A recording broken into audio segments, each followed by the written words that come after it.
امید ہے آپ سب خیریت سے ہوں گے۔ اگر آپ نے ابھی تک ہمارا چینل سبسکرائب نہیں کیا تو اسے ابھی سبسکرائب کر لیں اور بیل آئیکن کو دبانا بالکل بھی مت بھولیں۔ شکریہ۔ نمبر 8، ساکلا بینی۔ متمول اور با اثر گھرانوں میں پیدا ہونے والے میتے اور ناز اپنے بچپن میں کیے گئے وعدے کے پابند ہیں۔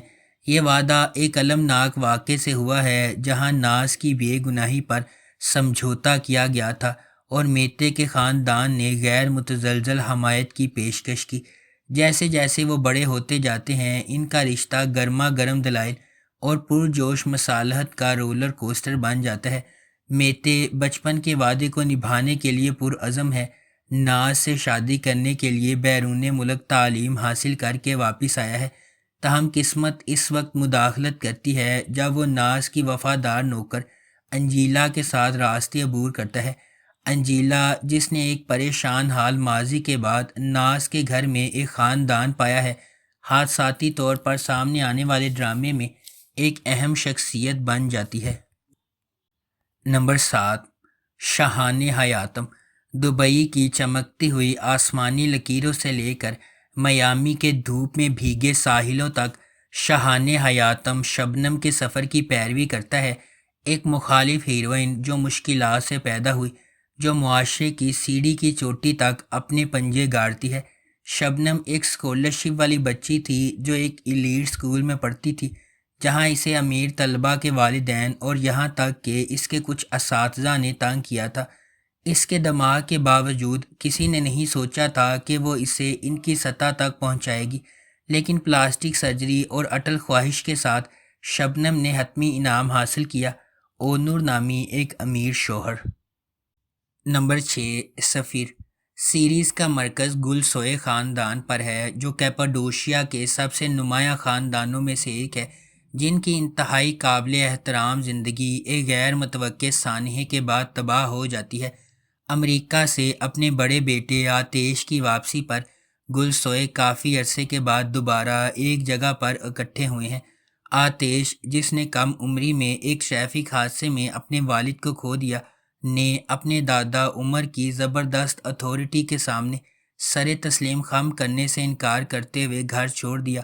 اپنی والدہ گلہم کی درخواست پر وہ اپنے دادا کے قائم کردہ خاندانی کاروبار کو سنبھالنے اور بڑھانے میں اپنے بھائیوں یمان اور اوکان کے ساتھ شامل ہونے کے لیے کئی سالوں کے بعد گھر واپس آیا ہے۔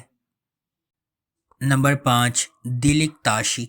1980 میں ایک کشیدہ سیاسی ماحول کے درمیان مصطفیٰ، ایک جدوجہد کرنے والا فیکٹری ورکر، ایک اہم آپریشن کے ذریعے اپنی بیوی جانان کی جان بچانے کی جستجو میں سنگین مالی حالات کا سامنا کرتا ہے۔ اپنے سنگ دل باس کی طرف سے مسترد کر دیا جاتا ہے۔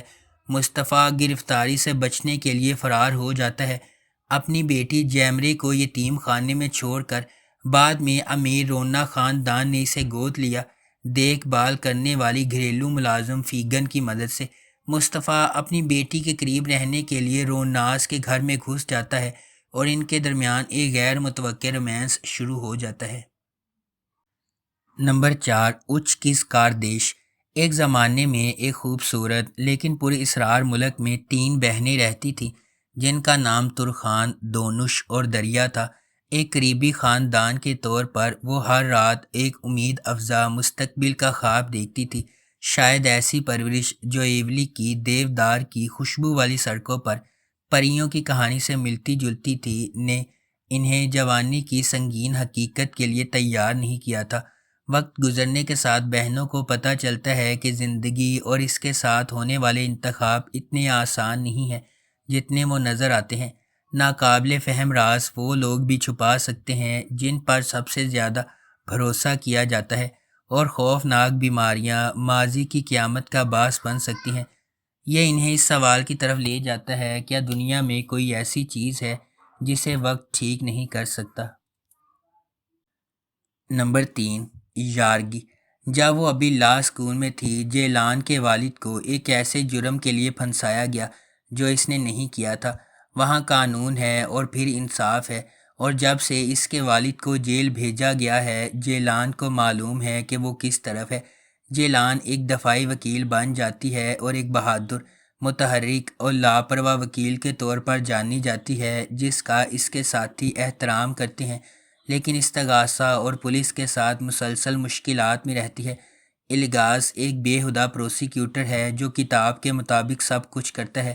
اس کے والد استانبول پولیس ڈپارٹمنٹ کے قتل عام کے معزز سربراہ ہیں، اور یہ انہی کی طرف سے ہے کہ الغاز کو صحیح اور غلط کا ناقابل فہم احساس ملتا ہے۔ اس کے لیے قانون اور انصاف ایک ہی چیز ہے، لہٰذا جب جیلان کسی کلائنٹ کو صاف کرنے میں مدد کرنے کے لیے بیک چینل کی معلومات ڈھونڈتے ہوئے اس کے پاس آتی ہے تو الغاز اسے اپنے دفتر سے باہر پھینک دیتا ہے، لیکن اس کے بھائی پر قتل کا الزام لگنے کے بعد یہ جیلان ہے جس کے پاس وہ مدد کے لیے آتا ہے۔ نمبر 2، عمر آدم اولو ایک نوجوان ہے جو استانبول کے قدیم ترین محلوں میں سے ایک میں اپنے والد ریست اور دادی نزہت کے ساتھ رہتا ہے۔ وہ مسجد میں مؤذن کے طور پر کام کرتا ہے جہاں اس کے والد امام ہیں۔ عمر کی ایک بہن نیسا اور ایک بھائی طاہر ہے۔ سب سے بڑی بہن نیسا اب اپنے والد کے ساتھ رابطے میں نہیں ہے کیونکہ اس نے ایک ایسے شخص سے شادی کی جو ریست کو منظور نہیں تھا۔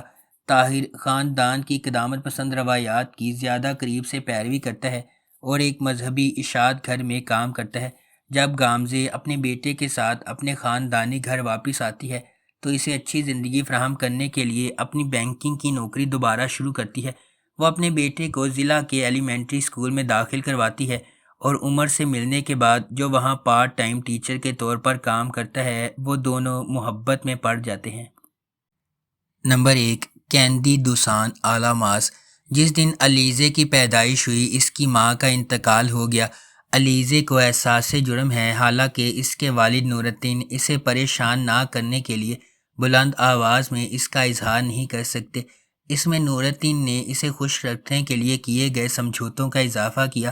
نتیجہ ایک جارحانہ اور خودغرض کردار ہے جو بنیادی طور پر اپنے آپ سے متصادم ہے۔